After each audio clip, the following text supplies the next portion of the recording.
Barbershop conversation, guys. Feel free to hit the subscribe button. So, Mexicans and blacks have just been upgraded. Muslims are the new niggas, man. It's just funny that we have to function in a society where someone has to be the bottom dwellers. I know this is a capitalist society, and if you ever mention socialism,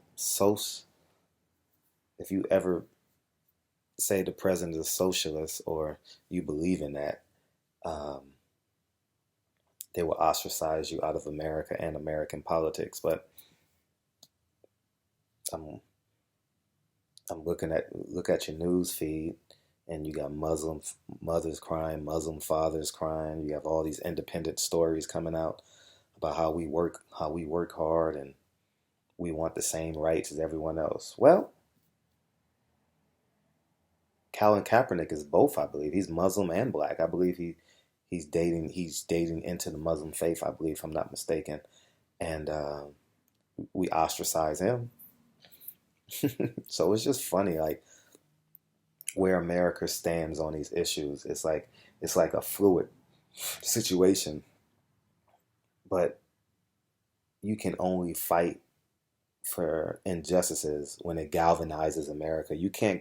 Fight for you can't fight for justice if it's a let's say a regional issue, but it has to be a national issue for it to blow overboard, right? So y'all better start standing with your black leaders, with your Mexican leaders when they fighting, because these Muslim issues, I'm not saying it from a negative perspective. I'm looking through the glass, right? And America's inside this glass, this little glass bubble, and I'm looking down in it. And Muslims are getting far more support than the Mexicans in Arizona and the blacks in every urban city in America. And and you hear everyone speaking out. It's not wrong to speak out against it. It's more than right. In addition to doing this, we got to exert the same amount of energy we're focusing on the Muslims, because it's a national issue and it's easy to pick up on it.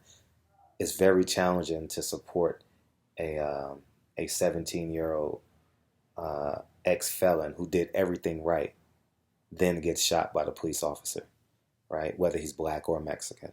So barbershop conversations, just thoughts running through my head. You know, I'm looking at this issue from both ends of the spectrum, and it galvanizes me to a certain degree. It makes me believe that we can fight for a greater cause. And on the flip side, the first time I was called a nigga, I was 17. I was a freshman in college. I mean, by a white person. I was in Riverside, California, and I was with my cousin, my mom's first cousin, which makes him, in family purposes, like my uncle. And we were in some com- some convenience store.